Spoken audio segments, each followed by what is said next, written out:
A year has passed.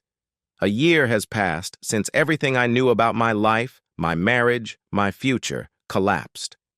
And here's the funny thing. When I believed in that day, I wasn't sad anymore.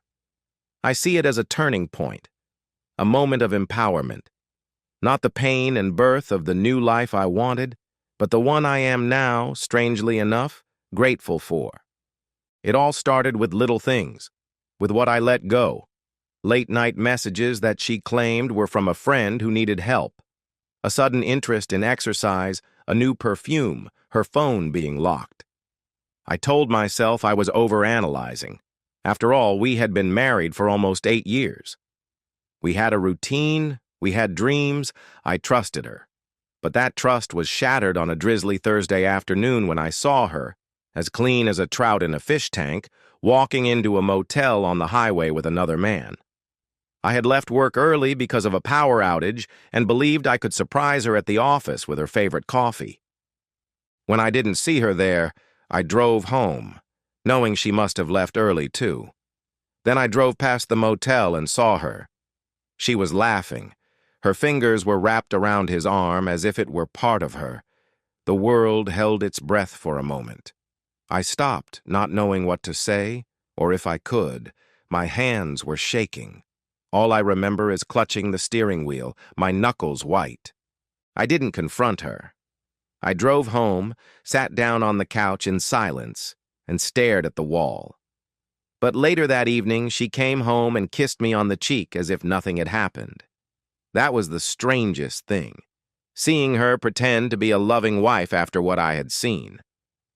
For the next few days, I was in a spiral. I replayed everything in my mind. All the times she complained that she was too tired for sex, the nights with random friends, the meaningless arguments. I came to the realization that I had been living with a stranger. Questions swirled in my head. Why hadn't I noticed this before? What had I done wrong? I knew I had to do something to regain control of the situation. I started looking into divorce. Smoldering anger hid beneath my powerlessness. I consulted with a lawyer, learned what I was entitled to, and prepared myself as if for battle. I was angry but strangely calm. It was as if my brain had disconnected from my heart to make sense of the mess. Then something strange happened. I had a crazy hunch based on a random comment she had made a few weeks earlier. I remembered how she had found it funny when someone told her she looked like the woman in a viral video of a robbery suspect. And then it hit me. I tried to find the story again, to watch the grainy surveillance video. The resemblance was striking. It was a hit and run, but I called the police with an anonymous tip and didn't believe it myself. As it turned out, they didn't take it lightly. The investigation didn't lead to her arrest, but it did uncover a whole can of worms. She was questioned, and under pressure, she broke down, not admitting to the robbery, but saying she was at the scene with the man who did it. She was forced to publicly confess to cheating, and that's when everything blew up. Our community is small. Rumors spread quickly. Friends, colleagues, even her family, everyone knew. I can't say I didn't feel some satisfaction watching the facade she had built crumble. And there was something strangely fair about it. Not petty, but something that made you think, you can't hide who you are forever. I believed that when we got divorced, I would feel relieved. But instead, I felt nothing. No sadness, no joy. Just a cold, numb clarity. I had done what had to be done. I was free. In the months that followed, I began to rebuild my life. I stopped hanging out with mutual friends who were more loyal to her or tried to stay neutral. I reconnected with old friends who came to my aid without being asked. I found new rhythms. I joined a hiking group, started reading more, and even traveled alone for the first time in my life. It was strange at first. There was space and silence, but then it became a kind of comfort. I began to hear myself again. And then on one of these hikes, I met someone. Her name was Claire.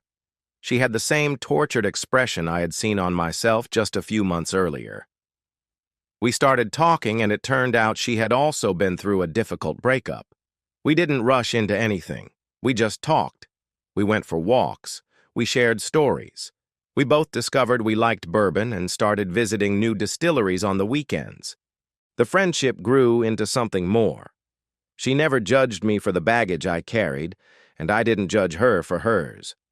We found comfort in honesty and humor, in our shared scars.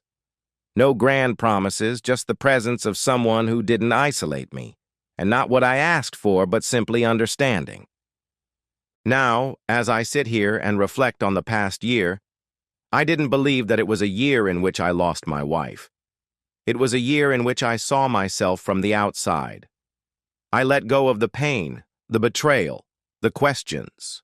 I no longer need closure from her because I gave it to myself. I no longer want revenge because I finally found peace.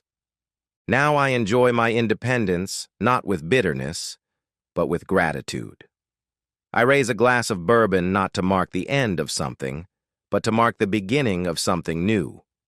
To new love, to true friendship, to a strength I never knew I had, and also to the mysterious, painful, piercing truth that sometimes brokenness is just the first note of wholeness. Claire and I weren't rushing to conclusions. We moved slowly, each of us aware that we were both still in the process of healing. We didn't try to fill the voids in each other or change, heal, or fix each other. We were just two people moving forward, collectively, together, but more often than not, hand in hand, in silence. And for some reason it felt real, honest. She was patient when I hesitated for a moment, and when old memories resurfaced without warning. There were nights when I woke up from dreams that felt too real. My ex's voice, her laughter, the feeling of betrayal. And Claire sat with me in silence, without questions or pressure. She didn't try to erase my past. She just wanted to be in my present. And I did the same for her. We started to develop little traditions. Every Sunday morning, we tried a new place for brunch. Every first Saturday of the month, we picked a winery at random on the map, regardless of how far away it was, and drove there. She had a talent for turning every day into nostalgia, and for the first time in a long time, I felt like I wasn't just surviving, I was living. Of course, there were difficulties. Trust isn't rebuilt in a day. There were moments when I suspected someone's motives, doubted the sincerity of kind deeds, or closed my eyes because memories were hitting me hard. But Claire always met me with patience. No expectations, no ultimatums, just calm equanimity. And gradually I began to feel safe again, not only with her, but with myself. Looking back, I see how much I sacrificed to save my former marriage. I suppressed parts of myself to avoid conflict. I stopped asking questions for fear of the answers. I forgot what it was like to be seen. But when I started over, I discovered a person I hadn't been before I lost myself. Someone who was stronger and clearer, who wanted to feel everything instead of running away from it all. I started writing again. First diaries, then short stories, and finally pieces of what had happened to me. Not out of revenge, but out of reflection, for clarity. I shared some of these words with Claire. Others I kept to myself, but through writing I found my voice. A voice that wasn't based on someone else's ideas of who she should be or what she should do. But here's the interesting thing. The healing didn't happen in some grand, cinematic way. It wasn't a bolt of lightning. It crept up on me unnoticed in the morning light through the window, in the warmth of shared coffee, in the realization that I didn't have to explain myself to someone who already knew everything. It came when I was alone and didn't feel lonely. In the last week of March, desperate to escape my life in Manhattan, I was invited to stay with friends in New Orleans for a week. We extended my visit to 3. This year, this mind-blowing, life-changing year, has taught me more than a decade of comfort. It taught me that, from time to time, love doesn't always feel eternal. Sometimes it feels like surrender. Sometimes the truest goodbye is the one that sets you free, not the one that tries to piece together what's broken. Now I live with intention. I love with clarity. I am no longer weighed down by who I was, and I am not ashamed of what happened to me. I carry lessons with me. Growth, resilience. Tonight, Claire and I will sit on the back porch, 2 glasses of bourbon between us, the summer air warm and still. We will raise our glasses, not to the pain, not to the past, but to everything that came after. For laughter that comes easily. For love that feels deserved. For a world that seemed unattainable but was worth fighting for. And I'll look at her and know this is the life I was meant to live. Not the one I lost, but the one I finally found.